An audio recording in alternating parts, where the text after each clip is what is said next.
2024 shift 2. Let for any three distinct consecutive terms A, B, C of an AP arithmetic progression. Arithmetic progression चा अर्थ काय? तर मधल्याचा yes double म्हणजे पहिल्या आणि लास्ट टर्मचे ऍडिशन असतं, बरोबर. So 2B is equal to A plus C.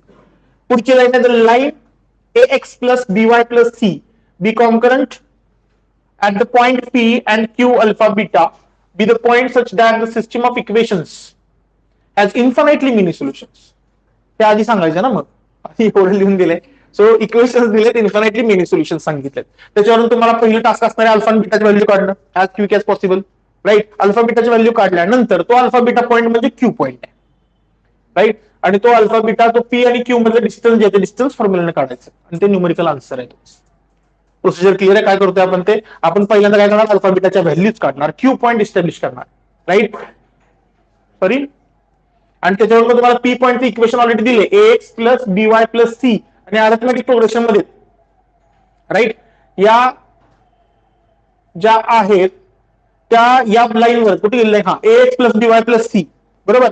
So हे जे इक्वेशन आहे तुमचं दिलेलं हे याच्यामध्ये सबस्टिट्यूट करून तुम्हाला एक बरं अधिक स्टेप बाय स्टेप अधिक अल्फा बीटा काढू, अल्फा बीटा काढा आणि मग पी काढूया आपण. चला अल्फा बीटा काय येतं बघा, पास करा आलं पाहिजे. आता हे डिटर्मिनंट काढायचं, दोनदा डिटर्मिनंट काढायचं आहे. काय येणार आहे, 1 1 1 2 5 अल्फा 1 2 3 इज इक्वल टू 0.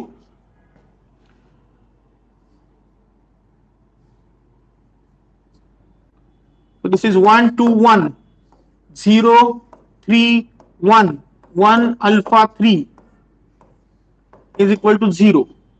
एक 0 मिळवला plus 1 into 2 minus 3 is equal to 0.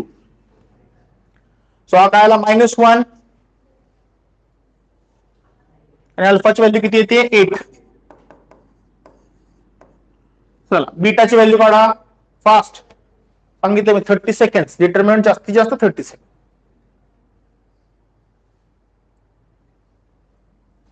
चलो तर राईट हँड साइड फक्त हा फक्त कॉलम चेंज होईल. सो हे मॅट्रिक्स काय चेंज होणार आहे बघा, सॉल्व करायचं आपल्याला सॉल्व करत राहावा. So this is 1 2 1 0 3 1 and last will be 6 beta 4 is equal to 0. 12 minus beta plus 6 times 2 minus 3 is equal to 0. That's it. So beta is equal to -1 minus 6 minus plus, so beta is equal to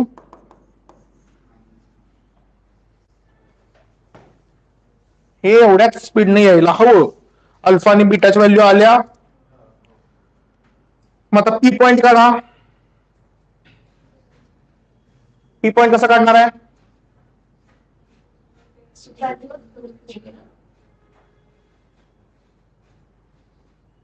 equation दिलेलं आहे, right. त्या equation मध्ये तुम्हाला value substitute करायच्या आहेत. So 2B is equal to A plus C ला A minus 2B plus C is equal to 0. Equate that equation with this equation.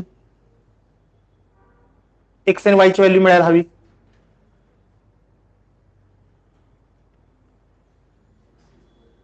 Right, -2 correct. So हे जे इक्वेशन दिलेलं आहे, मी काय म्हटलं बघा ज्यांना कळालं नसेल, A minus 2B plus C is equal to 0 from arithmetic progression. That should be equated to AX plus BY plus C.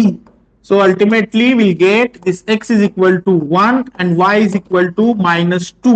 So हा एक पॉइंट झाला. दुसरा पॉइंट तुम्ही काढलेला आहे which is 8 and 6. दोन्ही पॉइंट माहिती आहे. डिस्टन्स फॉर्म्युला वापरू शकतो आपण. डिस्टन्स फॉर्म्युला वापरा. PQ काढायचा आहे. So answer is 113. Correct.